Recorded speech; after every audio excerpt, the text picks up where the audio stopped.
You ever get those ridiculous social media scams where people pretend to be somebody you're friends with and tell you you can make a lot of money? I know I do. It's why I'm very excited to partner with today's sponsor, Aura. Aura is an easy-to-use app that essentially packages a bunch of services to stay safe online all in one. Aura protects you from scammers and hackers.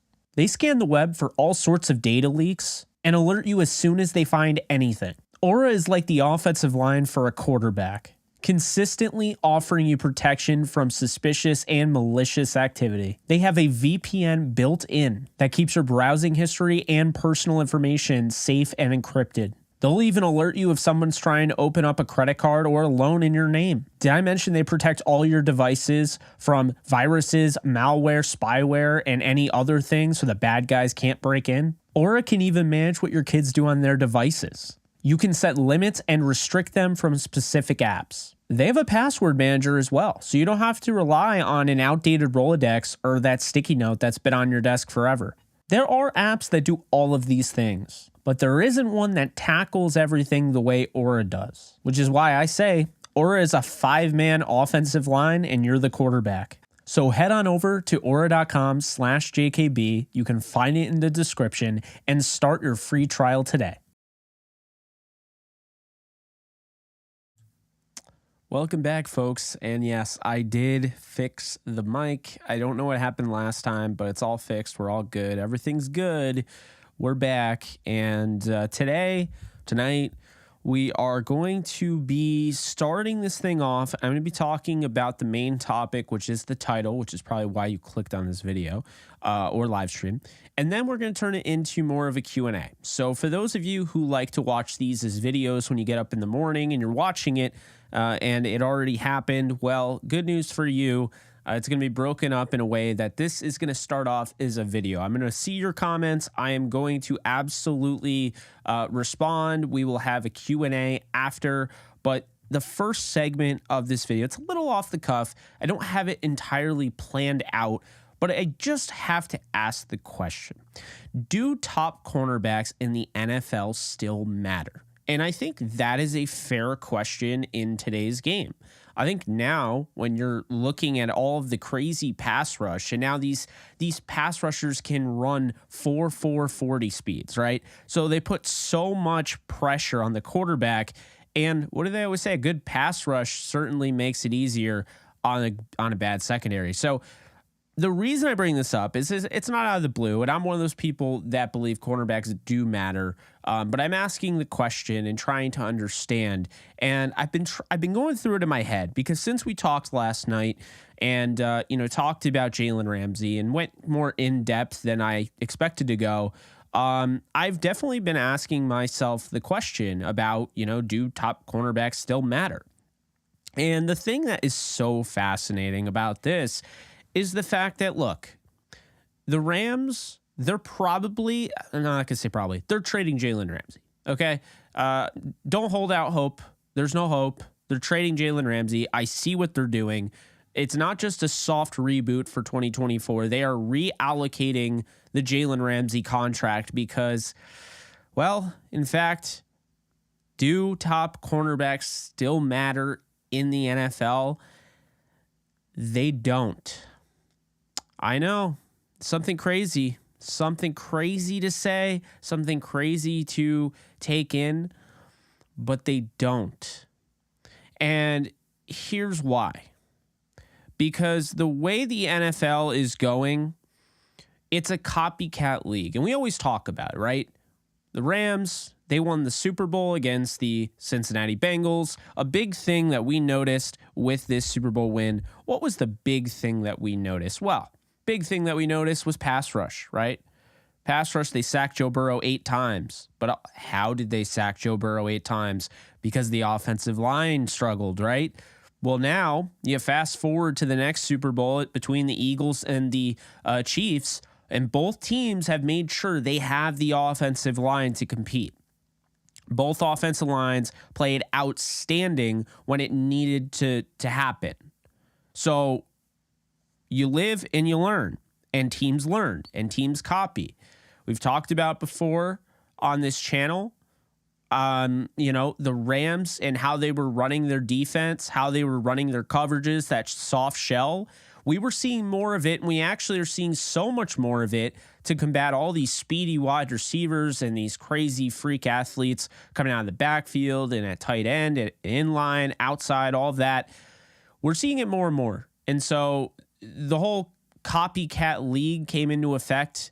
Obviously, it's been in effect a long time, but it came into effect with the Rams because obviously people saw the offensive line. Rams built tough. Offensive Line of the Year award winners back in 2018 going to the Super Bowl. And then they had a very good offensive line that stayed relatively healthy, that kept Stafford upright, the least sacked quarterback in the NFL. And teams saw that. Teams also saw the soft shell. So we've talked about before, the soft shell happens, and now all of a sudden it's booming, and you have all these defenses using it. You have defenses having lighter boxes up front, which leads to the easier run game.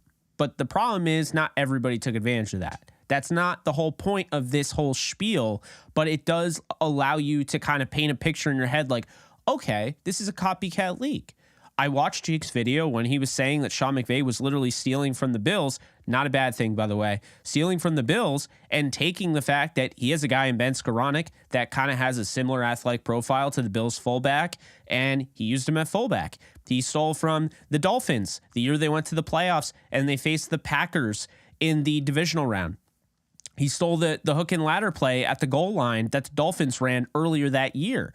And then he also stole that running back, the post over the middle with Kareem Hunt on, I think it was Monday Night Football against the Patriots. He stole that, used that with Todd Gurley against Dallas. Okay? It is a copycat league. So teams are going to steal this Kansas City Chiefs thing. Soft shell was in. Having an offensive line is always going to be in, and we're seeing that. But the new thing that is in is going to be bolstering your offense. Offense wins championships. And it's not to say defense doesn't matter, but it's going to be more emphasized on getting younger at corner, having really good coaches that can develop corners, that can get the most out of them. And if you don't think this is the trend, the Rams are showing you this is the trend. Teams are going to copy the Chiefs, but it's not necessarily a copy of the Chiefs. If you saw this past year, every single game I watched of the New York Jets, because I do cover them on this channel, not as much as the Rams, but I do cover them. Every single game I watched the Jets, I watched all 17 games. Sauce Gardner was everywhere. Sauce Gardner is a rookie. He's on a rookie deal. It's manageable. So the Jets were getting elite production, a guy who won Defensive Rookie of the Year and could arguably be the best corner in the league in a couple years, a guy they just drafted, and they're seeing that out of him. Look over at Seattle. How about Woolen? Tariq Woolen out of UTSA was a 5th round pick and became an absolute superstar before our eyes, just like Sauce Gardner. But he was a 5th rounder, not a 1st rounder. Teams saw that. It's not just the Kansas City Chiefs that teams are going to copy. It's the fact that, hey, the draft matters. And F them picks never at any point was that the Rams saying draft picks don't matter. It was saying, we want to go out. We want to go win a title. We want to win a title early on during this whole, time moving back to LA, transitioning, grab the attention of fans and show us that, hey, we're on the level of the Dodgers. We're on the level of the Lakers. You want to come to our games just as much as theirs. And that is what the Rams did. They went out and they got Matthew Stafford. They developed Cooper Kupp into a superstar, right? They had Aaron Donald. They go out and they get Jalen Ramsey. That is what they did. And now you could say the payment is due and all that, maybe to a degree. But I'm not suspecting as much as I was before in doing more research around the league and really thinking about this, letting this marinate and sleeping on it. I'm not assuming that this team is about to blow it up. I'm not assuming that this team is even going to be making a ton of moves. They could, but I think a big thing here is actually that the Rams might be adapting to what the NFL is becoming. Now, Does that mean a place for Jalen Ramsey doesn't exist in the NFL? Of course not. The guy's the best corner in the league. He could play free safety or strong safety and be one of the best at that position. He could play linebacker. He has all of these unique traits that make him so great. And that is arguably why I am really against this trade, because while I understand that cornerbacks don't matter in the sense of you can go out and you could draft a Tariq Woolen in the 5th round. Now you have him on a rookie deal and you don't have to worry about paying him double-digit dollars. What I do mind is the fact that Jalen Ramsey isn't just a corner. Jalen Ramsey isn't just a guy. Jalen Ramsey does everything. So he is worth the price of admission, right? So that's the big thing I have here when talking about this topic, is that Jalen deserves more credit than that. And that is what I'm going to start off by saying. Jalen deserves more credit than that. This is not a knock on Jalen Ramsey's abilities at all, but this is realizing that, look, this is where we're headed. This is what the trend of, this upcoming season and so forth, this is how it's going to look. So with the Chiefs, and I have the positional spending right here, and I'm going to push us over to that screen in just a sec here. Jalen Ramsey, okay, is going to cost most of the Rams' positional spending at the defensive back position. They spent about $34 million this year in 2023, according to Spotrac right here. And Jalen Ramsey is going to take up almost all of that. Okay, so that is a big thing here. But when you look at other teams, Kansas City's at $23.8 million here. Okay, $23.8 million. Kansas City is right there. So why do I continue to bring up Kansas City? Well, Kansas City just won the Super Bowl, and we've seen multiple times how this thing works, okay? Team wins the Super Bowl, and it starts a trend, right? So we're going to refresh this because this site just, freezes up at times. So let's look at this, all right? Positional spending, we got this right here, right? So let's look. With the Los Angeles Rams, you have this positional spending. What are you doing in the secondary? You got $34 million. So let's look at cornerback. Jalen Ramsey takes up 25.2 million percent of the cap, or $25.2 million in cap space. Okay, the next is Robert Rochelle, barely over $1 million. And look at Jacoby Durant. We want to talk about young corners. We want to talk about rookie corners making an impact. Durant didn't get a chance to play the whole year. And look at this cap number. And look at the fact that he's only 24. And look at how he played at the end of the year. So you have to feel good about this right here. And I know the Rams do. Otherwise, they wouldn't be going this route. Jalen costs $11.19. So 11% of the Rams' 2023 cap is going towards Jalen Ramsey. So I'm not saying Jalen doesn't matter. I'm not saying Jalen Ramsey, he's not a big deal, so forth, all that. He is. But this is where we're at right now. This is the end. This is where we're at in accordance to the league. Now, let's look at Kansas City because they are the example. They just won the Super Bowl. Look at Kansas City here. Trent McDuffie at $3.1 million. They went into this season where they just won the Super Bowl, getting rid of Tyreek Hill, not signing a corner, losing Charvarius Ward to the 49ers, and Trent McDuffie, the first-round pick, the rookie.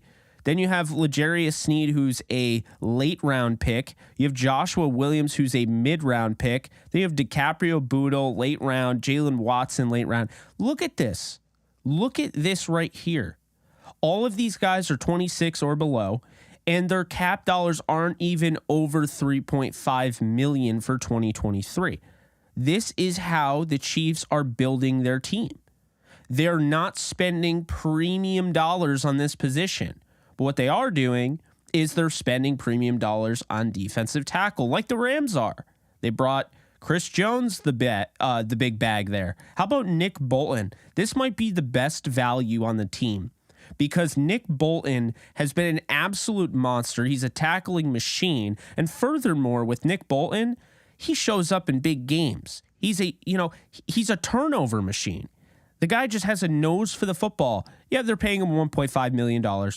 Leo Chenal, we didn't really get to see a lot of. He gets an opportunity now, $1.1 million. They're going to have to pay Bolton at some point, but it's not right now. And this is the same as having like a rookie quarterback contract. But how are you able to afford the mother load here with Patrick Mahomes $49 million? This is how you do it. This is how you do it right here. This is not a great contract. This is their only bad contract, I would say. So then you look at tight end, Travis Kelce, $14 million. I'd say that's a bargain. That's a bargain for Travis Kelce. And, you know, he's 34, sure, but he's not going to be in the NFL forever. And he only takes up 6% of their cap. Joe Thuney, you got a plug-and-play, top-notch guard. You're paying him a ton of money. You drafted Trey Smith. You drafted Lucas Niang. And you drafted Creed Humphrey. Between all of those guys, they are less than $4 million a year. So that is the big thing there. This is why I'm not saying that I'm out on Jalen Ramsey and I don't think anybody should trade for him. But this is what the Chiefs are doing and what the Rams are doing. They're going to try. I don't know if they're necessarily going to emulate this to a T, but it's fascinating for real. And then you look at Justin Reed here, and this is fascinating because it's almost like having a really, really good veteran safety in his prime at, you know, a $12.7 million cap hit is actually the smart play. And it makes me wonder, are the Rams going to copy this entirely? Are they going to go after, you know, are they going to bring back John Johnson? John Johnson's going to get released very soon by the Browns, right? So I don't know, man. But I got to tell you, that's where my mind's at right now. I think it's very fascinating that, you know, and again, I'm not for just getting rid of Ramsey, but I'm trying to understand there has to be a method to the madness, and I'm starting to see it. And I'm not saying that I agree with it, but I am starting to see why they're doing it. And there are other ways, definitely schematically. There are other ways, you know, gone are the days where you needed one guy to travel with a receiver. You know, there are other methods, but my big thing here is that I think teams are going to look at the Chiefs, say they've won 2 of the last 4. How did they do it? And then they're going to look and they're going to try to copy. And that's the thing. That's where someone will copy some of what they're doing, but not all of it, and then come up with their own thing. So this is where I'm at right now. Looking at the Rams cap, they don't have a lot of money. And if they make those moves, they're still not going to have a lot of money. So they are looking at 2024, but what could they do this year? And it also begs the question, right? If they're not necessarily blowing it up, if this is just a Jalen Ramsey thing and getting rid of Bobby Wagner was because they wanted to get, reallocate those funds away from the linebacker position, which is very similar to how the Chiefs are doing things, then could I not make the argument that they could free up some cap space? They could restructure Floyd. They could restructure Donald. They could restructure Kupp. And now all of a sudden, the entire time, their plan was very similar to the Chiefs in that they are going to roll with their young corners. They're going to draft some corners. They're going to keep that position very inexpensive. They're going to let those guys leave like the New England Patriots did with Stephon Gilmore, like they did with J.C. Jackson, get in and take in all of those compensatory picks. And then what they're going to do is they're going to go out and they're going to spend money on the safety position. And the reason is because we saw it last year. Jalen Ramsey didn't have much help over the top. So if he was struggling, you're going to need some other corners to, you're going to need the younger corners to have a chance over the top. So do you go out and get Jesse Bates? Do you go out and get Julian Love? Do you go out, you get a smaller guy and Ryan Neal, not as expensive? Do you go out and, get a big time safety? And honestly, whether it's somebody like, you draft somebody, whether that's, Branch out of Alabama or somebody like that, I don't know, but I think they're going to prioritize safety more than I initially expected. And that somewhat gives me some not hope, but some excitement. Again, it's hard. Jalen Ramsey is a fantastic football player, but the cap number is very high, and it's going to get higher because he wants a new deal. So there are going to be teams that want to trade for Jalen Ramsey. And I think those teams are all over the league, whether it's in the division. The Rams won't make that trade, but there's probably teams like the Arizona Cardinals sitting there with a defensive-minded coach and Jonathan Gannon. I'm sure they wouldn't mind trading for Jalen Ramsey. It's just not going to happen. So then you look at, say, the Lions. Everyone's always linking the Rams to the Lions.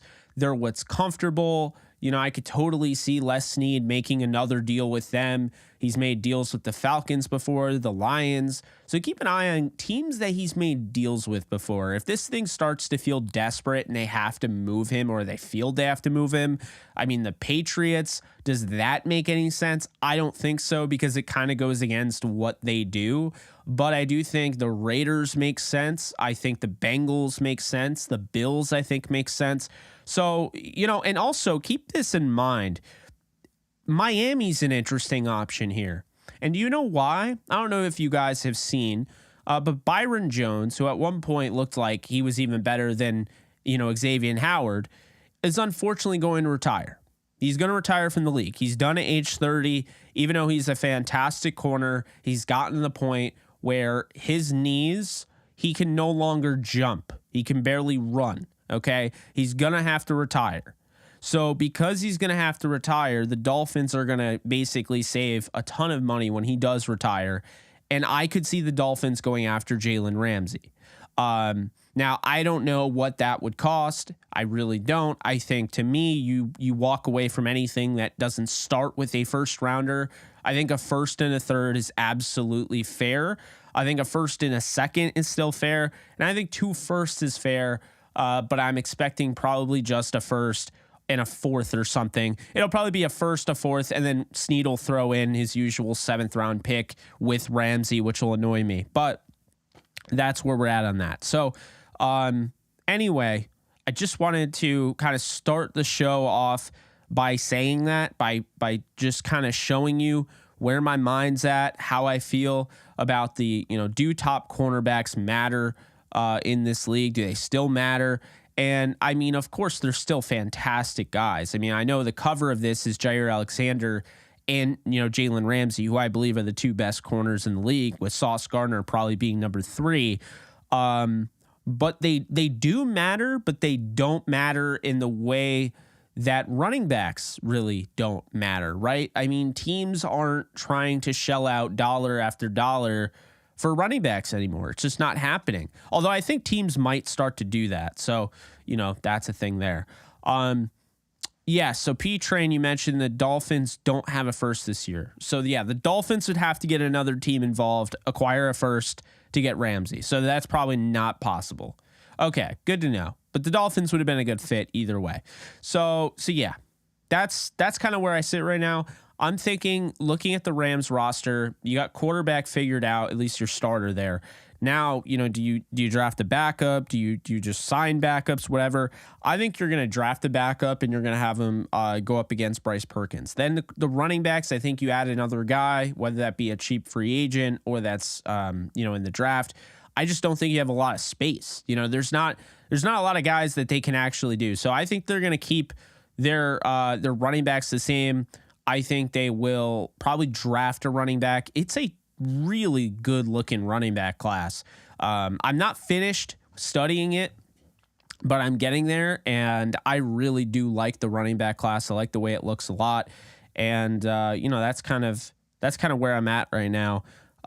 Israel Abanikanda is a guy that's just really showed out, in my opinion, on film. So I really like Israel Abanikanda. He's somebody that's on my radar, and I have him way high, but I think that, there's going to be a lot of different running backs. You could even look at Deuce Vaughn, right? Probably going to fall because he's like 5'6", 5'7", whatever. But I think he'd make a nice complimentary back for the Rams. Then you look at wide receivers, right? So wide receivers, it's a little different. Allen Robinson, that contract, you're either going to trade him away for another wide receiver with a horrible contract like Brandon Cooks, or you're going to suck it up and you're not going to do anything. You're going to just keep it. You're going to try to make it happen. And I don't know what the right answer in that is. I think Robinson deserves another chance. I don't really feel like he got a fair shake last year, but it's more so just the cap number at 18 million. It's a lot. Then you have tight end, right? Love what we saw, the progression of Bryson Hopkins. You stick with him. You continue to try to build him. The other guys, they're more developmental. I don't know if they'll ever really have that type of role that Hopkins has carved out. So then you look at Higbee. Do you trade Higbee? Do you keep him? I think you keep him, but I wouldn't be surprised if they traded him. So with this tight end class looking the way it is, and I haven't really dug into it too much, but I've heard that there are about 15 tight ends that could go in the top 4 rounds. Well, at that point, now all of a sudden the Rams could look at a tight end.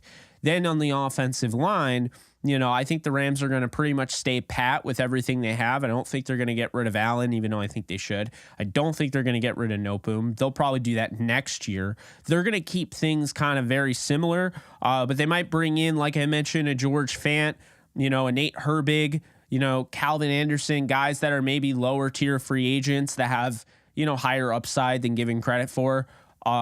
I could see that. And then you have the defensive line. I think they bring back one of Gaines or A'Shawn Robinson. Not sure which one. I think it'll probably be Gaines, but I'm not sure. I do think they'll bring him back, though. You have great depth there to the point where if you lose one of them, you feel good. You lose both of them, now all of a sudden you might need to draft another interior defensive lineman. And I think the big thing with the interior defensive line is that when you're looking at it, Copeland has made significant strides since being a UDFA out of Cincinnati. You have Jonah Williams, who they like a lot, right? You got Bobby Brown, who really started to come on strong following his suspension. So you have guys there, but the problem is, look at how long it took Bobby Brown to come on strong, right? So now you draft another guy, you have to go through that waiting process. I don't think they're in a position where they can just let both those guys go. In a perfect world, you bring back A'Shawn Robinson and Greg Gaines, but it's not a perfect world. It's a world with, salary cap, and it's not like the Niners Super Bowl run where they didn't have to abide by any sort of cap penalty. So, since it's not that, and it's not a perfect world, you can't keep both of them. In all likelihood, you're probably going to have to get rid of at least one of them or move on from one of them, maybe even both, but I think they keep Gaines. And then the linebackers, I think we kind of can see with the Chiefs, the direction they've gone in, drafting Leo Chenal, drafting Nick Bolton, drafting Willie Gay. They're going to probably draft another linebacker to play next to Ernest Jones. Now, will he play immediately? You have Roseboom there. You have Hummel there. I think those are guys with upside. Traven Howard can always come back and play. They could also move a safety to linebacker too. That's certainly a possibility, and they could sign one. I think they're going to go the draft route. So then you look at the cornerbacks, and assuming they trade Ramsey here, they're probably going to draft some cornerbacks. I don't know what their deal is with Rochelle, but they didn't really trust him to play last year, which was kind of odd and sketchy. So they did trust Jacoby Durant. They did trust Arion Kendrick. They do like Grant Haley. He got hurt, but I think Grant Haley would be back to compete. They signed Sean Jolly to a off-season deal. So now you bring in another corner or two in the draft. It's a good corner class. I could see that. And then safety, that could be their signing. That could be their big out-of-market signing. They can't go too big, and I don't know if they'd be able to really sign a guy like Bates. They might have to do kind of a weird deal where they get the salary cap hit to be like way below where their cap is. They can move money around, they can do different things, and honestly what I'm saying is I don't know if it's necessarily the rebuild that we thought. I don't know if it's necessarily the reboot that we thought. I think that, really thinking about it, they might just be moving Jalen Ramsey and letting the 33-year-old linebacker leave. And they want to allocate their funds towards offensive line, towards the offense in general, but offensive line, defensive line, and safety. Those, again, the Chiefs, if they're any indication, the Chiefs spent money on Justin Reed.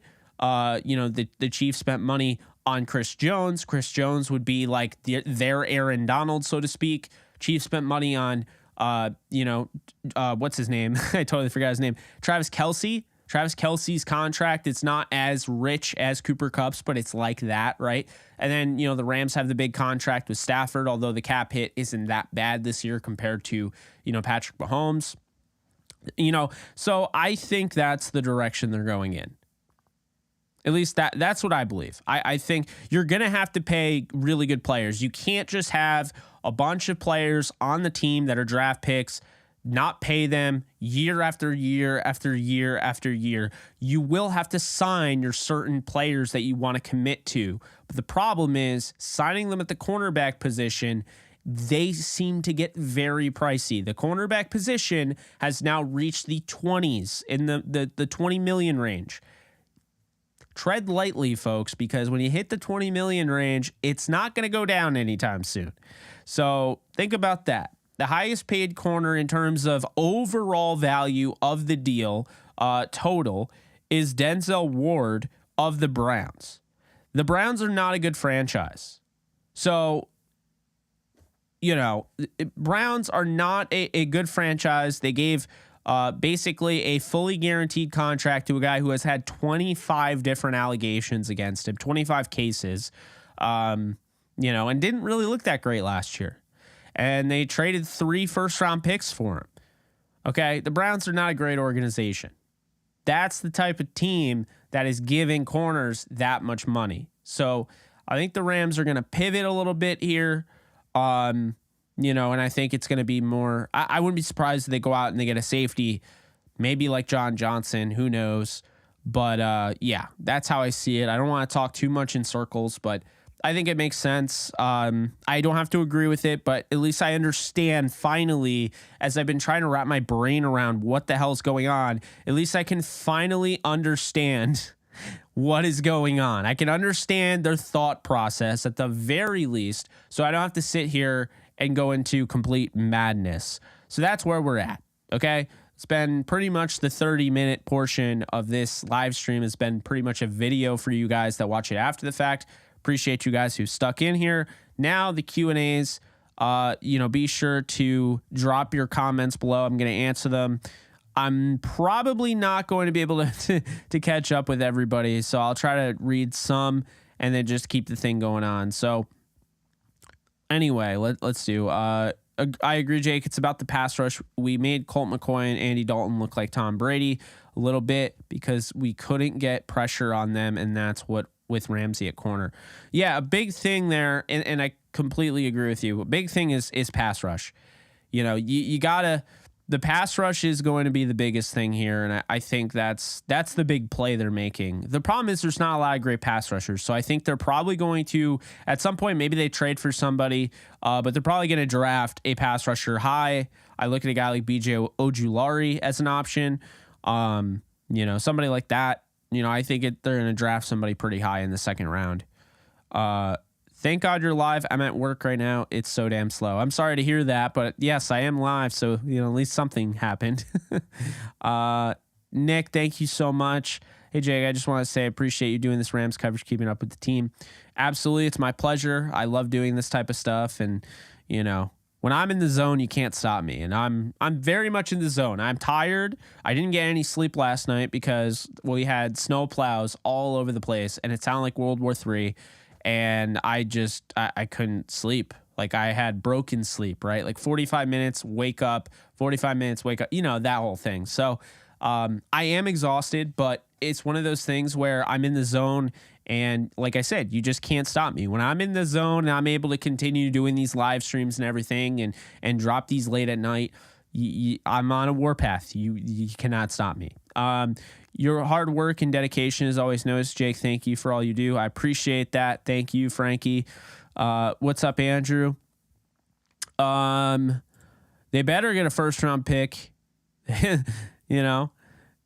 Absolutely, Jack. Absolutely. And they trusted two rookies in the secondary.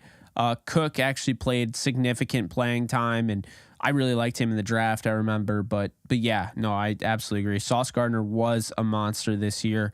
Let's see. I'd love a top 10 pick. I'm expecting a late first rounder and probably nothing more. But if they get more than that, I'll be pretty happy. Yeah, but also they got hurt. So, the offensive line, that's the thing. The offensive line, it's a layered thing. I think that's why they're going to stick it out with the guys, because they did all get hurt. Now some of those guys are definitely injury prone, but I don't see them making big changes on the offensive line. More like bringing in guys, I would say. They're probably going to bring in some guys, but I don't think they're going to be sending too many guys out. Could the Rams trade with Panthers Jalen for Brian Burns? It'll be interesting because I'm sure they're going to want to get that Brian Burns deal done before the 49ers get the Bosa deal done, because it's going to make the value go skyrocketing. So it'll be interesting, but I don't think it's going to be Jalen for another player. I think it's going to be Jalen, and they're just going to try to spread out that money. I don't think they're trying to send Jalen off and then, end up getting a pass rusher for him. That's not the goal, I think, there. I also think you'd have to give up more than Jalen to get 24-year-old, elite pass rusher. But that's just me. I don't know. Maybe you want it. I don't really have anybody saying, when it's going to happen. My guess is this week. Like, it should be any day now. But that's kind of like what I'm thinking.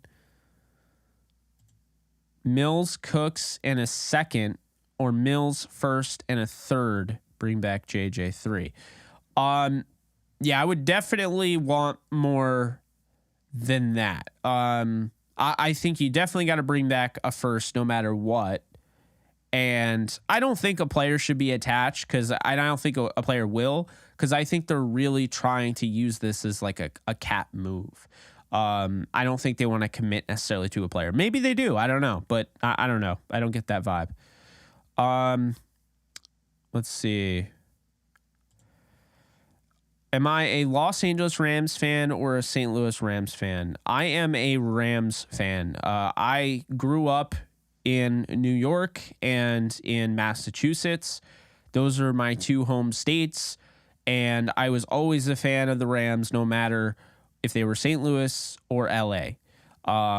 So I have equal love for any Rams fan. It doesn't matter where you're from. St. Louis fans that gave up on the team, I don't care for them, really, because, don't get me wrong. If you're a St. Louis fan, you gave up on the team, you still follow my channel, you support me, yes, you're not included in this. But if you're a St. Louis fan, you rooted against the Rams in the Super Bowl, you don't support my channel, you don't know me, you don't watch any of my stuff, then yeah, I could care less about you. That's just my opinion. I can never fathom rooting for the New England Patriots over the Rams, because my team left my hometown, went to another town, and now I'm rooting for the team that cost me my team's dynasty. No chance. No chance am I doing that. And the fact that happened, that was pretty disgraceful, I'm just going to say. Could the Rams draft their quarterback of the future this year with a Jalen Ramsey trade, possibly Will Levis? I think they could draft a quarterback in the future. I would want Anthony Richardson. I would not want Will Levis. But that's just me. But I think it's certainly possible. If they trade into the first round, I think it's certainly possible they get their guy. Wouldn't rule it out. So is the cap the same as the player's salary for that year? So the cap number, so the cap number is a little weird. You can do things like you can manipulate the cap. You've heard that all the time. You can add voided years. So these players don't play the years, but you can add voided years to balance out the cap, to lower the cap hit. You can add bonus money, things like that. It's a little complicated, but like No Booms this year was like it was like 2.5 million. So now this year they're paying for it. It's like 15. So there's a give and a take there. There's always a give and a take. What's up, Joe? Hey, Jake, not to get off topic from corner. Do you think the Rams sign back Robert Woods? Hope you're doing well. I am, Joe. I hope you're doing well. I hope you're still here, by the way. I don't think the Rams sign back Robert Woods. As a matter of fact, I think your Giants would be in play for Robert Woods. They need wide receiver help. Woods is a veteran, would bring a veteran to that room. I think it would help out Daniel Jones. He's going to be relatively cheap. I don't think he'll be expensive, but I think he wants to go to a contender. And he wants to go to a place where he's not just on a contender, he's also getting targets. See, with the Titans, they don't throw the ball much. That was not a good fit for him. I don't know why he wanted to go there. But the Giants do, and Daniel Jones does. And Daniel Jones, you know, when push came to shove, Daniel Jones would lean on a certain receiver, you know, whether that be, Isaiah Hodgins, or, you know, it was the, running back Saquon Barkley, or, it was Darius Slayton. Whoever he leaned on, he did lean on a certain receiver for that day. So Robert Woods is a guy that can find the soft spot in the zone, sit there, and just be a safety net for Daniel Jones. And I think that's a natural fit. Woods played in New York before, obviously, the Giants play in New Jersey, but you get my point. Woods played in New York, and, he knows what it's like to play on the East Coast. And, I think he wants targets at this point, because this past year it kind of ruined his reputation, and it wasn't his fault. Let's see here. Can I go more into the depth on our tight ends? I'll try. I mean, there's not really a lot there. So as of right now, Tyler Higbee, he's in a contract year. He's a free agent after the season. Do they get rid of him or not? I don't know. They could get rid of him. They'd save some money. They'd also incur some dead money. Then you have Bryson Hopkins, who they drafted in 2020. He's going to be a free agent after the season. He's going to be a free agent next year. So he's in a contract year. So you got two tight ends in a contract year. Hopkins, I think, is fairly likely to come back on another deal. Higbee, it depends. If he tries to go for a big payday, there could be a team that wants to throw $11 million at him and make him, the number 2 guy, right? Very similar to like an Evan Ingram, although he's older. But you get what I'm saying. So anyway, those two guys are in contract years. Then you look at some other guys. Jacob Harris, he was drafted in 2021, not 2020. I don't know if Jacob Harris has a role with this team long term outside of special teams. I mean, they were hurting. They only had 2 tight ends on the roster, and they've constantly flirted with the idea of moving him to tight end, moving him to wide receiver, so forth. Bottom line is he didn't see the field much, and he didn't really make any plays on offense. So that's what the Rams think about it. When the going got tough and they had hardly any depth, the Rams did not trust Jacob Harris. That tells me all I need to know. I mean, Austin Trammell had more of an offensive presence than Jacob Harris. That's all I need to know. So, him, probably just a special teamer, not really going to count him at tight end. The bottom line is the Rams are going to draft a tight end. Like, they have to. Because when you look, they have 2 guys on contract years. So they're not guaranteed to come back next year, And then you have, Pinkney, and you have Roger Carter, and those 2 guys are developmental, probably special teamers. Roger Carter might have a future as an H-back, but the point is, they're definitely, to go more in depth. That's probably as in depth as I can go. Is that they're definitely going to be looking at adding another tight end outside of the building via the draft in a very good tight end draft class, nonetheless. Let's see. Yeah, I don't know if I want to trade up for a quarterback, but yeah, I could see it. I'll give it a 1% chance that Jalen doesn't get traded. I'm almost positive he's going to get traded. I'll move the percentage down from 100 to 99 that he gets traded. Like I said, I'd be shocked at this point. I think John Johnson makes sense, but the problem is he's still young. He's 27 years old. He's still very good. That could cost more. Like he could be pretty expensive to the point where it makes more sense to go after the top guys. I don't know.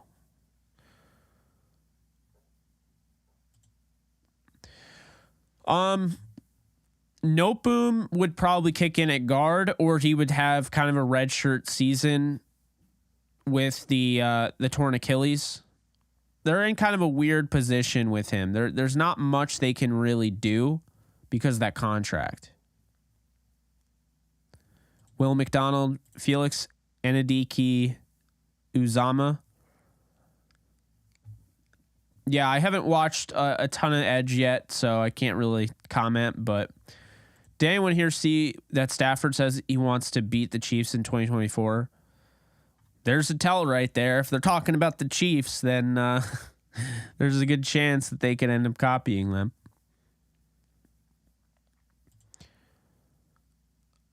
I wouldn't say that, because they did invest in the offensive line. They spent a lot of money in the offensive line. Like, I get what you're saying, but keep in mind,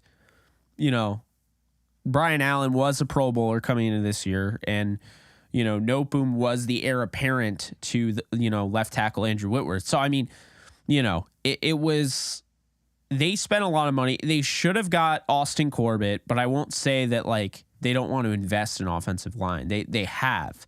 It just didn't work out last year. Yeah, no. I walk away from that in 2 seconds.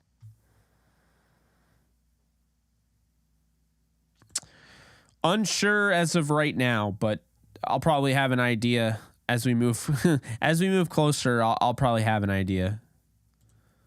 Mike White would be a good backup. Yeah, he's probably number one on my list because Baker, I don't think Baker's coming back. I just don't. They're going to have to pay him more, and I don't think it's going to happen. They'll take the compensatory pick they'll get for losing Baker. Yeah, Taylor Rapp's not coming back. He's going to cost too much money. There's going to be a team with a lot of cap. I don't know if it's the Bears or the Jags or whoever. There's going to be a team with a lot of cap that's just like Taylor Rapp, played on the Rams, won a Super Bowl. He's young. He can tackle. He's kind of a pseudo linebacker. And he had 4 interceptions last year. And they're going to give him the bag. I'm telling you that right now. It never fails. It happens all the time. It's going to happen again. Taylor Rapp is going to get paid. Yep. I mean, that definitely makes sense. I mean, you're not replacing Stafford right now, and you're not replacing him with any quarterback in this draft. So, if you're looking long term, the one that makes the most sense is the more raw boomer bust. But he has, like I've said before, and I'll say it again, if Anthony Richardson pans out the way I think he can, he'll be the second best quarterback in the league behind Patrick Mahomes. Like, I have no doubt about that. I think Anthony Richardson has everything you want in a quarterback. So that's who I would want. But if we're looking at more realistic and obviously not really first round, but looking at second, third round, there are definitely guys there. I have a video on it. You should definitely check it out if you haven't already after this. But yeah, there are definitely guys there. Will Levis, I have a second round grade on. I think he's going to go in the first. I would never take him in the first. Absolutely not. But I look at guys like Hendon Hooker. I look at guys like Jaron Hall, right? Jake Haener. Okay. To me, Jake Haener probably isn't the guy that I would take to back up Stafford and then be the de facto franchise quarterback post Stafford. I would take Jake Haener if I'm a team that wants to develop a guy but doesn't necessarily feel like I have to have a future franchise quarterback. If I'm the Rams, I'm looking at Hendon Hooker. I'm looking at Anthony Richardson. I'm looking at Jaron Hall. Those are guys that I think at some point could be franchise quarterbacks in the NFL. Jake Haener, to me, feels like he could be really good, but franchise quarterback, I don't know. I don't know about that. I really like him, but the traits aren't on the level of some of the other guys. But he, like I said, I do really like him. It's not a knock on him. Let's see. Yeah, Richardson would be fireworks on the Rams. Yeah, HD, when I say I'm going to do something, I don't always do it, but I'm getting better at it. Are you going to stay up late to watch Mandalorian, Jake? Do you even know me? Of course.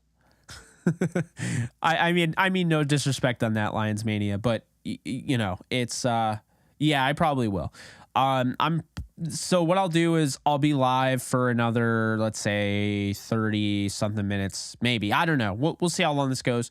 I'll be live, and then when I get done, being live, so to speak, I'll record some more of those draft videos because I'm way behind on those.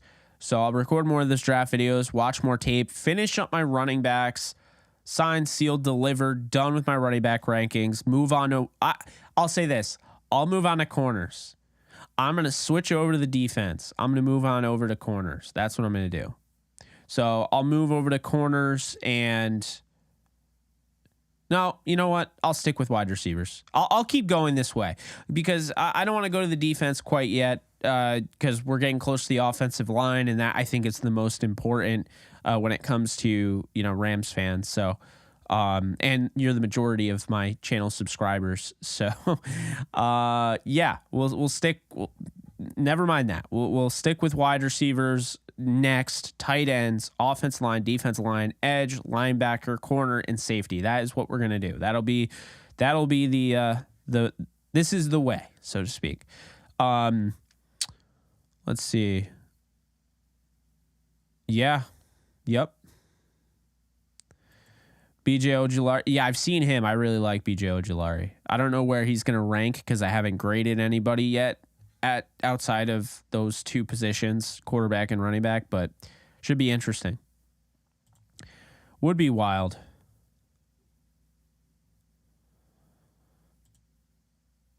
Fernando, thank you so much for donating. Name my O-line, whether we just sign or draft. Okay, so my prediction or who I would have. I think my prediction will probably go with left tackle. I'm going to say, I'm going to stick by it. I'm going to say Fant. So George Fant. Left guard, I'll say Alaric Jackson. Center, Brian Allen. Right guard, I'm going to say Cody Mauch. And right tackle, Rob Havenstein. All right, so that's what I'll say. One rookie at right guard. And, yeah. I'm sticking to that. Maybe I'm wrong. I don't know. I probably am. I think Fant will be left tackle. It's gonna be Fant or it's gonna be Alaric Jackson. And if it's Alaric Jackson, they don't sign Fant, then it'll be Noteboom at left guard. That's the only change. But I think they draft Mauch. I kind of get the feeling they're going to draft him. Could be wrong, but kind of get the feeling they're going to draft him in the second. Or a pass rusher. I don't know. Damn it. We'll roll with that, and I'll probably change my opinion, but right now I kind of feel that. Kind of vibing with that one. All right. Let's see. Yeah, it's going to be crazy. Because I like the quarterbacks a lot in this class. I think they're underrated. I think this is way more depth-filled of a quarterback class than last year. I'll just tell you that right now. I like this quarterback class top to bottom more than I like last year's class. Last year's class had guys that I thought were better than some of the guys this year, but when you look at this year's class, there are more guys that I think are draftable quarterback prospects than last year. I think I only had, and I'll look it up right now. Nope. I'm not going to do that. I'm going to use... I did it. You guys should be so proud of me. I used the Stream Deck instead of making my life difficult for no reason. Okay, so right now, I have 14 draftable quarterbacks in this draft right now. And, I mean, I've only watched 12 running backs. All 12 are draftable, so that's going to be a long list. But looking at... Where is it? 2022 NFL Draft Board. Okay, so I had 11 draftable quarterbacks last year. So 14 this year. I have 11 draftable grades last year. So that's certainly interesting. So yeah, I think it is going to be an arms race at quarterback for sure. What are the Rams going to do with Baker Mayfield? Will he be the backup for Stafford? I think Baker goes somewhere else to where he feels like he could probably compete for a starting job at the very least. So if he goes to like the Raiders, I wouldn't be surprised. But yeah, I think he's going to go somewhere else.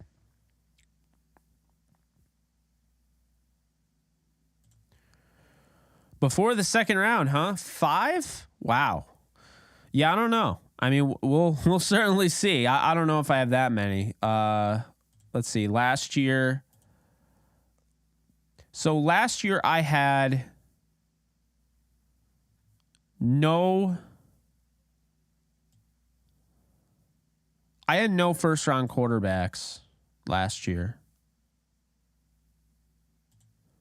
And this year I have, let's see. 1, 2, 3. Okay, I have 3 first round quarterbacks: Bryce Young, Anthony Richardson, and CJ Stroud. Okay.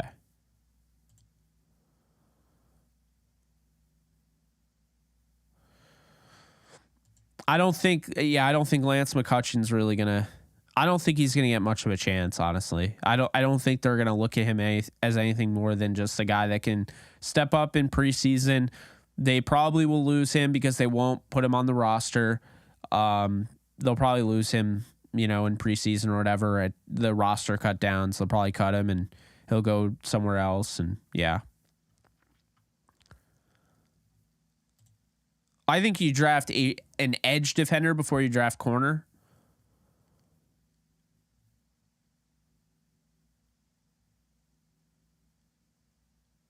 I know, it's upsetting. Darnell Washington. Yeah, he's a good player.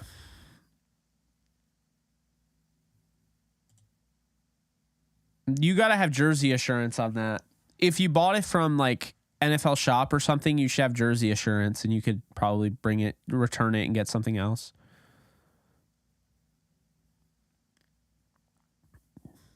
That'd be cool. But unfortunately, knowing the Rams, if they didn't get a good offer, then they'd probably force an offer that's not good. Would love to keep Craig Gaines. Absolutely.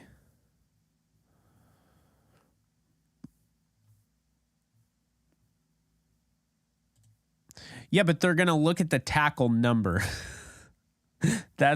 You see what I'm saying. Oh, I did too. Hoyt will be back. Murchison better be back. Yeah. Would like to see Hendon Hooker and Horns for sure. I have heard nothing on OBJ. I mean, that would be awesome to have him back on the Rams, but I don't know. Kind of admitted defeat on that part. If it happens, great, but I'm not expecting it. I remember how Marcus Peters plays this. Wow. Imagine how Jalen. I know. Gonna be pretty crazy. I'm with you. Definitely with you on that. I don't want to trade Jalen, but I know they're going to. Will you still be covering the Jets along with the Rams, or will you choose another to cover this year that's not the Jets? So right now I'm in a weird spot. The Jets don't have a ton to really. I mean, don't get me wrong. I could be talking about the endless quarterback controversy. Not quarterback. You know what I mean? Quarterback hunt, essentially. Rodgers and Carr. I put out a Carr video. I didn't put out a Rodgers video. I've been trying to, do more what the audience wants. I mean, it is a dead part in the off season. It is hard to make revenue, to generate revenue during this time. So I find it's best to focus on the things that the people want to watch. And I mean, I'm definitely going to be branching out, and there's other things I have in the background waiting, but I'm not covering the Jets part-time. Like I'm not covering the Jets full-time like I am with the Rams. I cover them like part-time. They're the AFC team that I follow more than any other AFC team. So that, to answer your question, like I would stick with the Jets And if I ever had to just give up the Jets, I'd still like them. I'd still root for them and all that. But I would just move on. Like I wouldn't pick another team, you know?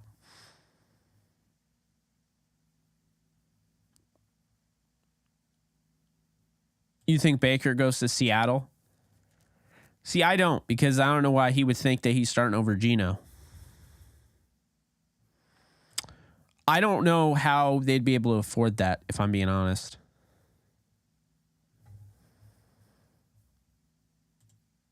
Oh, absolutely. No doubt about it.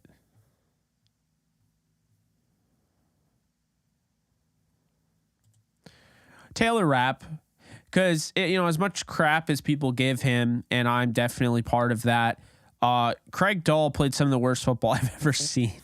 I mean, don't get me wrong. He wasn't that bad at first, and then he just really started to kind of unravel over the years, and it just became too much. No, because I don't want Derrick Henry's contract on my books. I don't want to pay a running back that much money. I also, keep in mind, I may be a big critic. I may be a really big critic of Cam Akers, but the way he finished last year, he deserves to be the running back number one going into this year. He deserves that opportunity. He earned it. So I'd be a little frustrated if they made a big time move to basically spend the money they acquire from getting rid of Jalen Ramsey, and then they re-roll that. They invest that into a running back. I'd be pretty pissed. If that wasn't a pass rusher or an offensive lineman, or, I'd be really, really upset if they did that.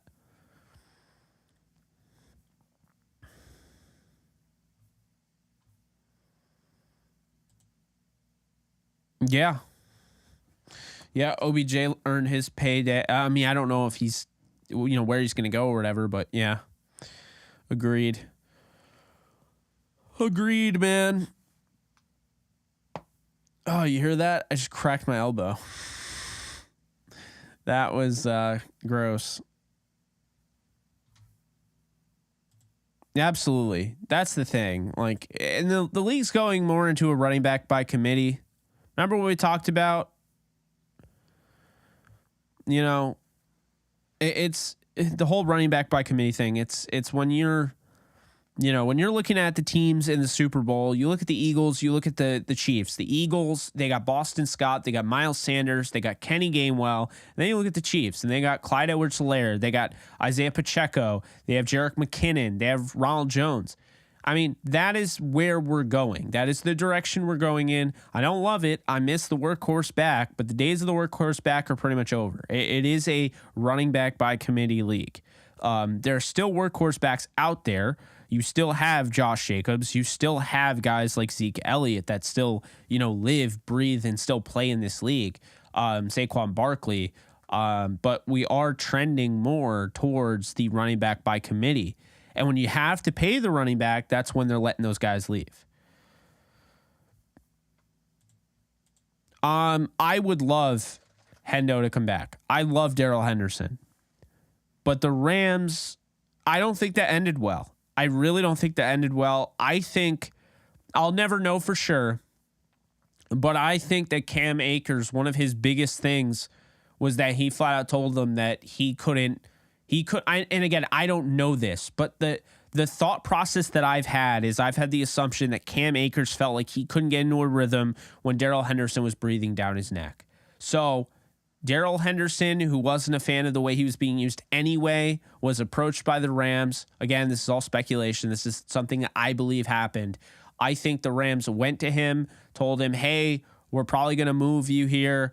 Is there anywhere you want to go? We understand you want more playing time. We're trying to get this whole thing working out with Cam. You're a free agent after the year. We're not going to bring you back. Is there anywhere you want to go?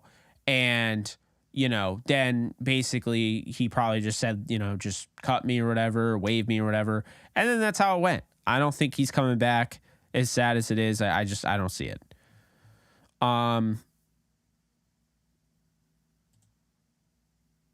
Yeah,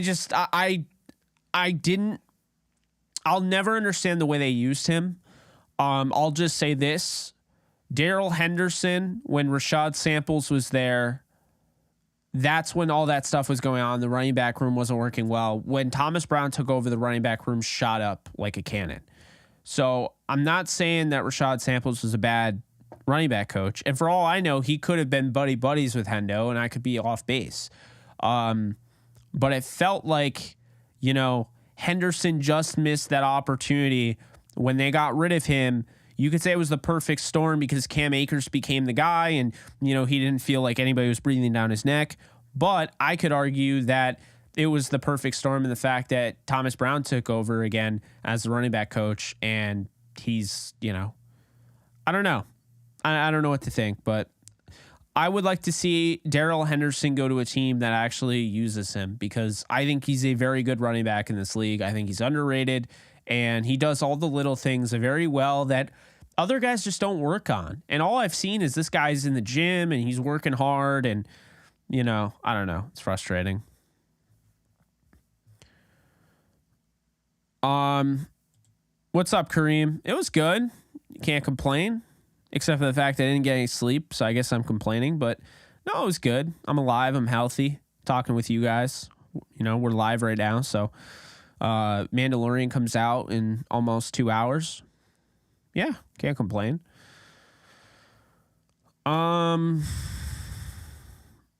It has.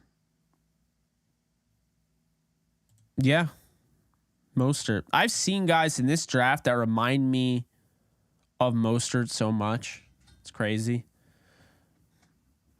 Let's talk about prospects. Because I assume some of you guys, maybe not all of you, but some of you guys are interested. And when looking at prospects, hey, I clicked the button. Why isn't it working? There we go. Okay. When talking about prospects, I assume some of you guys know who I'm talking about. So let's start off. Bijan Robinson. Where is everyone at on Bijan Robinson? We're going to talk about running backs for a little. I'm talking about running backs. Let's talk about running backs. That's the topic right now. Bijan Robinson. Just put in the comment section. Is he generational? What do you think about him? Because to me, he's not generational, and here's why. He's very good. He's RB1 for me, but I had a higher grade by a decent amount. I had a higher grade on Kenneth Walker. Bijan is a first-round talent for me, but not an early first-round talent. And he's not anything that I haven't seen before. The thing about Bijan that I have an issue with is his burst is not on the level that you would expect. He's actually very similar to Ezekiel Elliott. Now, I understand some people hear that and they'll be like, well, Ezekiel Elliott's elite or, was an elite prospect, whatever.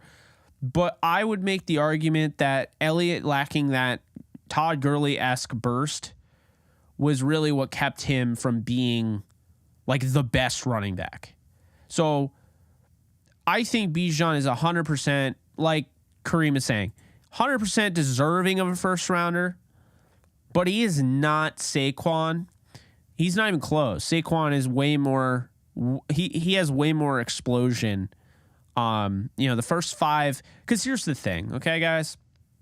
When I talk about burst, just to explain to people who don't know, I'm talking about the first 5 yards. How is this guy in the first 5 yards? Does he explode? Does he just take off? Like, does he look like a rock and roller coaster? 0 to 60, or does it take him a little bit to get going? And that's the thing for me. So, I think burst matters. Whether you want to admit or not, burst definitely matters. So when I look at Bijan Robinson, very agile. He's got great ball security. He's got soft hands. He runs with power. He's a good route runner. He's got the long speed because he definitely has the long speed. He's probably going to run a 4.5, 4.49, probably around that. But he's got the long speed you need to house one. The vision's great. Awareness is outstanding. Like, he does it all. But my biggest issue, and the thing that's stopping him from being an elite talent and making him more of a borderline elite talent, is the fact that, he doesn't have that burst. It's very similar to Elliott. He doesn't just take off like a cannon. He doesn't shoot out of the hole like he's crazy. Then you have Jahmyr Gibbs, who does. Jahmyr Gibbs is not the pass protector. He doesn't run with the power that, Robinson runs with, but he's great in everything else. So that's what makes those two first round talents. If you ask me, I had more fun watching Jahmyr Gibbs. I'm very, I agree with that. Absolutely. That actually that's very underrated, kind of goes under the radar a little bit because people are like, oh, he ran a 4.4. Okay. But, here's the thing. Running 40 yards when you get to your top speed, that's great and all, but you're running on this track. Like, do you take off? Like, do you shoot off like a rocket? How does it work? How do you, can you manipulate different things? I don't know. What I do know is that, I compared him to Ezekiel Elliott. Bijan Robinson is a workhorse feature back that is lacking elite burst. And that is what is stopping him from being an elite running back. Stopping him from being an elite running back prospect. He could still be a top 3 running back in the NFL. I wouldn't be shocked if he was. But that burst still is concerning to me. So, no, I'm not touching Bijan Robinson. If I have Cam Akers and Kyron Williams, I'm not touching a running back in the first round. No chance. I'm not spending a first round pick on a running back. As I catch up, I will probably make a live stream. Then we're going to do a community live stream event. But as I continue to catch up on my prospects and grading and all of that, I'll be able to put together mock drafts and stuff.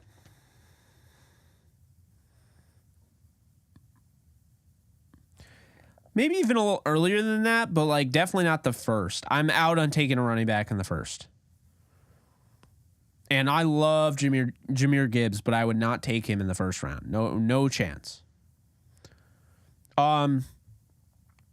So we talked about Bijan. What are your thoughts on Jahmyr Gibbs out of Alabama? I think he's very Alvin Kamara-esque, has great contact balance. He's so fun to watch, breaks tackles, but not in a way where he has to use his power too much. I think he's more of he's slippery. He's really hard to bring down. Can help you pass catching out of the backfield.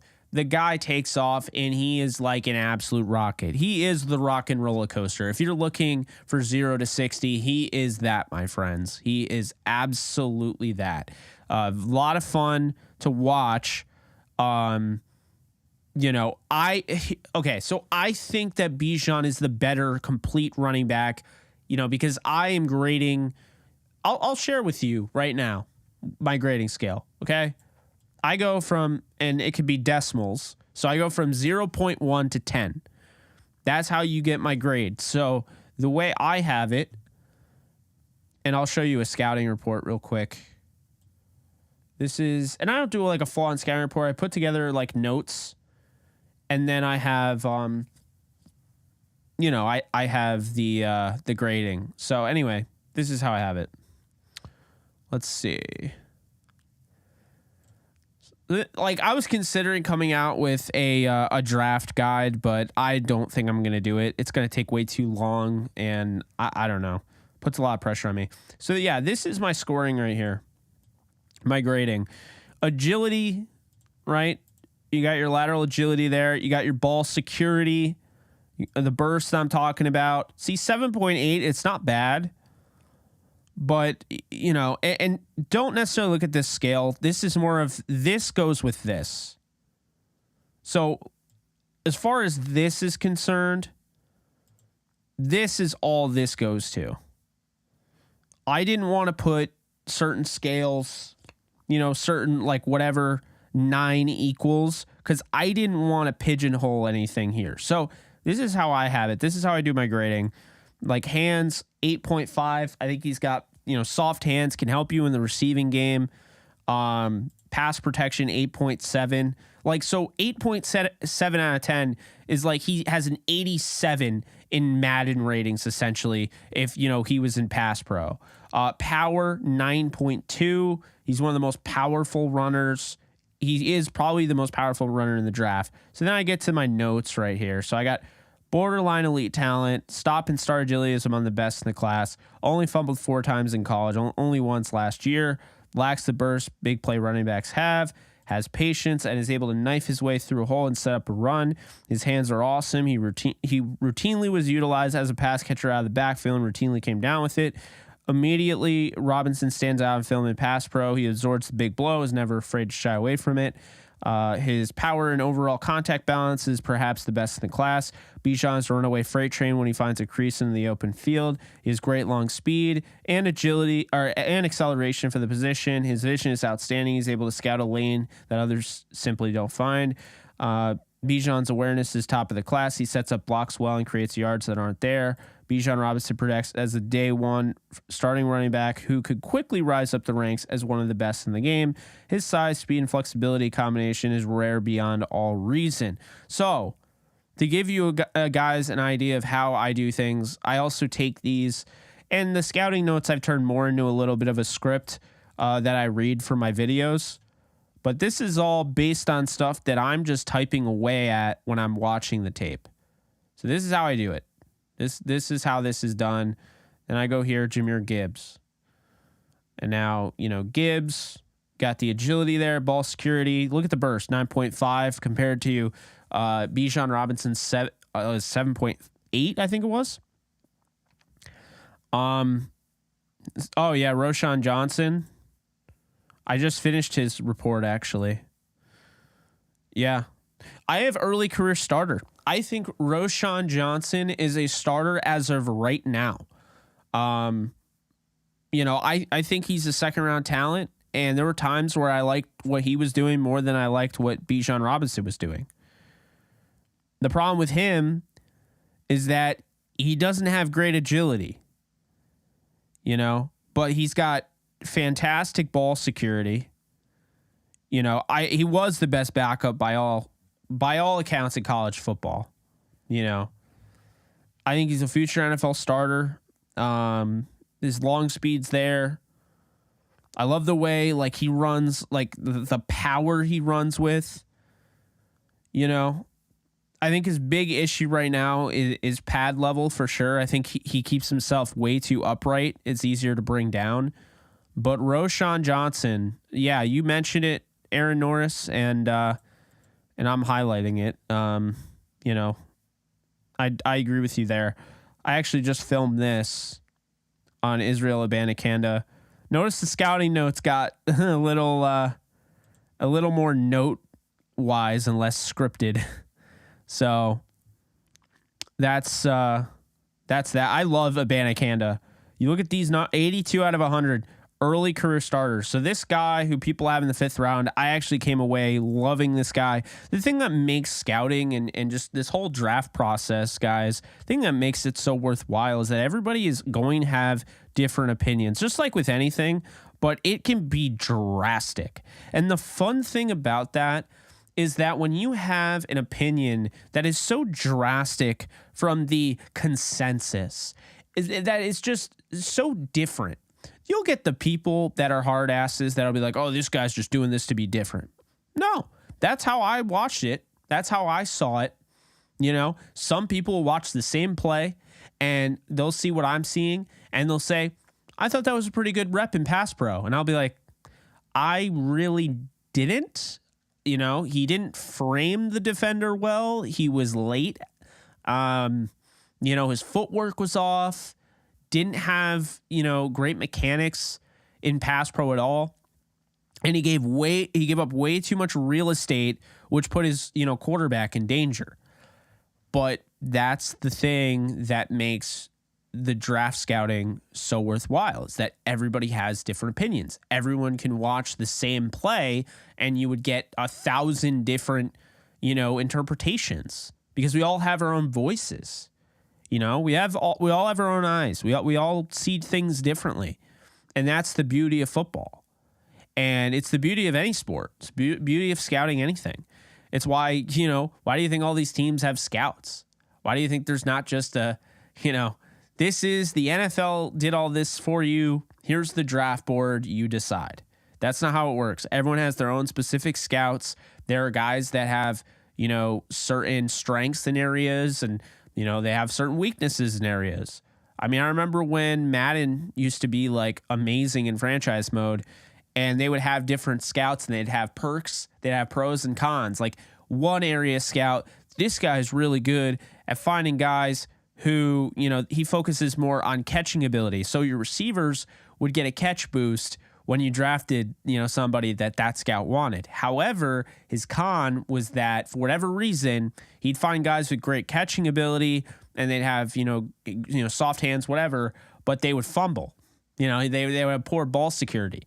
So it's, I don't know, it's one of those things where, you get a bunch of guys, from different buildings and whatnot, and they're all looking at the same play, and a lot of them can see things differently. It's why like PFF has a completely, and this is actually my biggest knock on PFF, is that your grading scale is entirely based on opinion.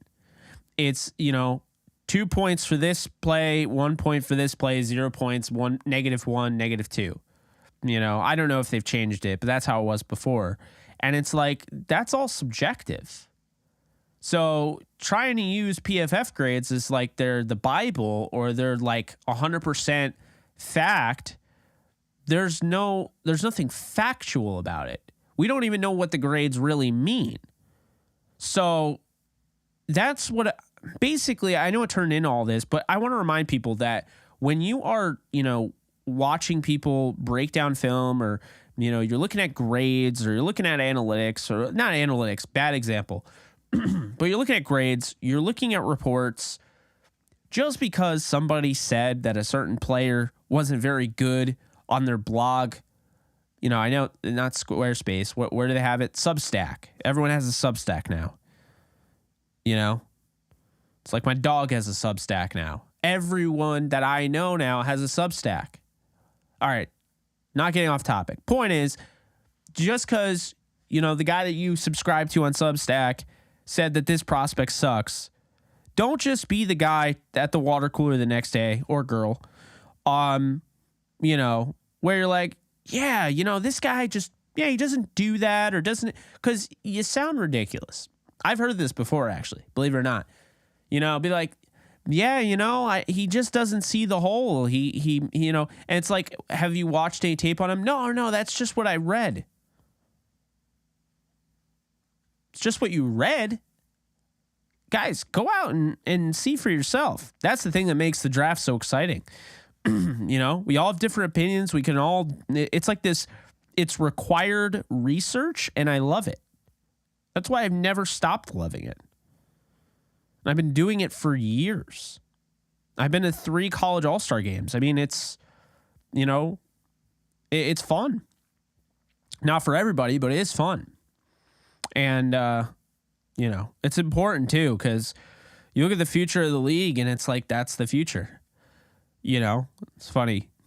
Some of you will, like when I was talking about the Chiefs, Trent McDuffie and all that, like, it's like, all I'm thinking is Trent McDuffie was the rookie from Kansas City drafted out of Washington. And I watched Trent McDuffie and I'm thinking, I like that guy. I liked his tape. I'm not necessarily thinking about him as the NFL player. I'm still thinking about him as a prospect.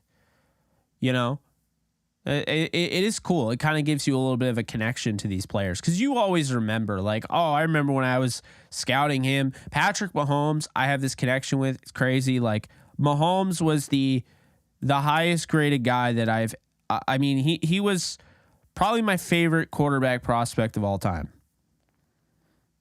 And I kept saying over and over and over and over and over again, like, this guy is the real deal. He's going to, like, I wouldn't draft Kaiser over him. I wouldn't draft Watson. I wouldn't draft Trubisky. I would draft Patrick Mahomes. Now, it's not to say that I'm always right.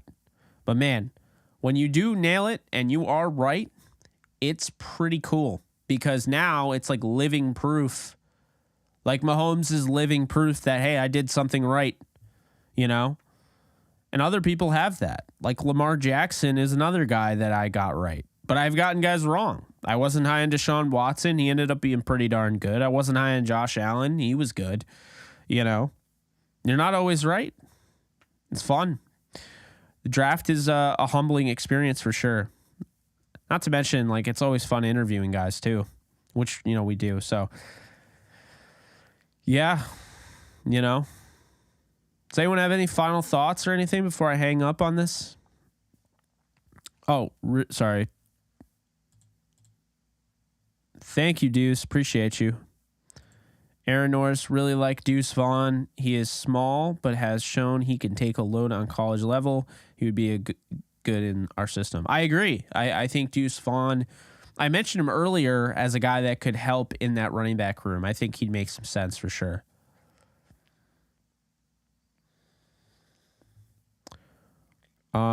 Let's see. Anybody?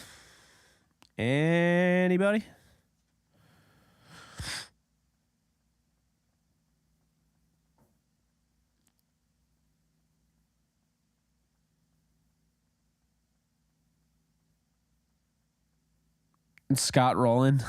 What about him? It's funny, like what's up, Dom? I am gonna be getting off soon. I'm sorry. But it's nice to see that. Yeah, I gotta say I'm not as high on Scott Rowland getting in over some of the guys he got in on. I don't know. It seems weird to me. He's a Hall of Famer, I think, but it just, I don't know. There's certain guys that had better careers and they're still not in. Yes, because Rams fans are seasoned to handle all this. Hell no.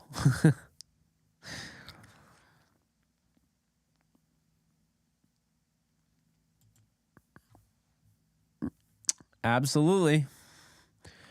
All right, guys. So it is now. It's been Wednesday, so I'm not gonna be that guy. That's cringeworthy. Oh, it is now Wednesday here on the East Coast. No one cares. No one cares. They did. I was pretty excited about that. I had mentioned on the. I didn't realize I had mentioned on the channel a while back that I thought they should go after Timo Meyer. I've been talking about it not all year because it's 2023. I've been talking about all like going into last year. Like I was talking about it from like the get-go. Because I identified the Sharks as a team that probably wasn't going to be able to bring back a lot of their guys. They paid Couture, they paid Hurdle, and now with Meyer about to be a free agent, I don't think he wanted to stay there. So then I find out that Meyer wanted to be a Devil. He wants to play with his buddy from the juniors, Nico Heishier. So, I'm very excited about it. I hope the Devils win the Stanley Cup this year. I really hope so. And that's me coming, like, keep in mind, I'm a Vegas and Devils fan. I became a Devils fan about 3 years ago because I started going to the games. I've been to like 6 or 7 games. I've lost count. And they really got me into hockey. Going to those games got me into hockey. Vegas is still my team. Don't get me wrong. But here's the thing. The Devils weren't supposed to be this good. Vegas is supposed to be this good. So if I had to choose one or the other, I'd probably choose the Devils. Plus, I'm close to the Devils. Like, I'm a 3-hour drive away from the Devils. I think that's why I've become such a fan. I don't know. Oh, no, that's not good. They might do it. Ah, that's a bummer.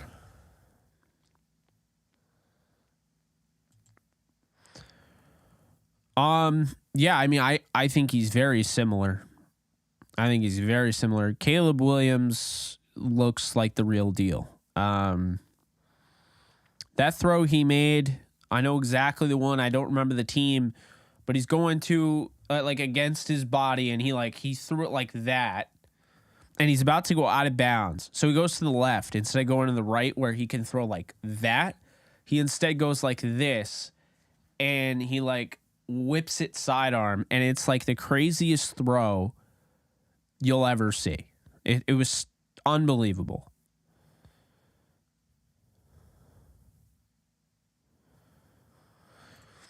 I watched a little bit, Joe. I'm going to be really into the Yankees when baseball starts, but like, you know, the regular season.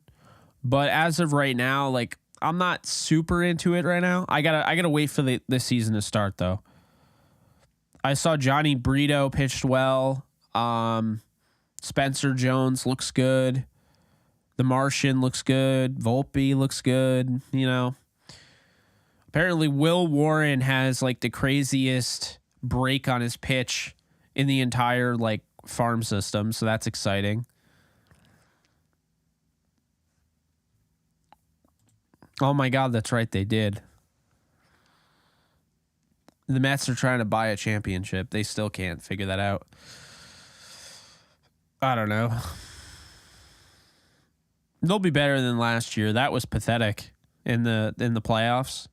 It's really fun to watch, but yeah, where's Nolan when you need him? Nolan would always call him a copy-paste team. Maybe he's still in here. I don't know. Nolan, if you're still in here, you know what to do. But it's so funny.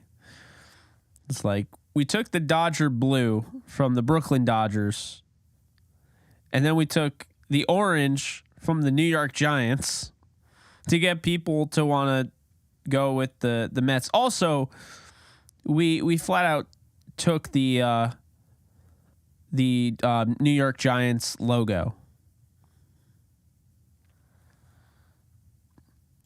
The Tigers. Sorry, that sucks.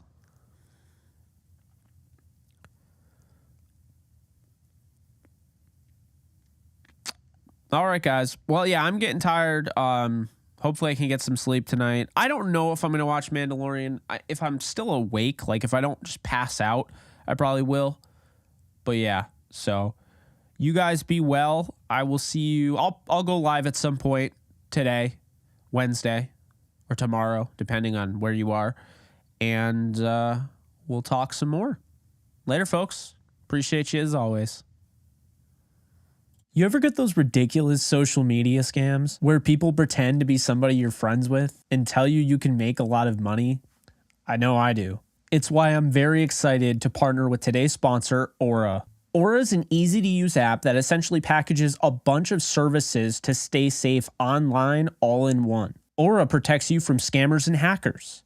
They scan the web for all sorts of data leaks and alert you as soon as they find anything. Aura is like the offensive line for a quarterback, consistently offering you protection from suspicious and malicious activity. They have a VPN built in that keeps your browsing history and personal information safe and encrypted. They'll even alert you if someone's trying to open up a credit card or a loan in your name. Did I mention they protect all your devices from viruses, malware, spyware, and any other things so the bad guys can't break in? Aura can even manage what your kids do on their devices. You can set limits and restrict them from specific apps. They have a password manager as well, so you don't have to rely on an outdated Rolodex or that sticky note that's been on your desk forever. There are apps that do all of these things, but there isn't one that tackles everything the way Aura does, which is why I say Aura is a 5-man offensive line and you're the quarterback. So head on over to aura.com/JKB. You can find it in the description and start your free trial today.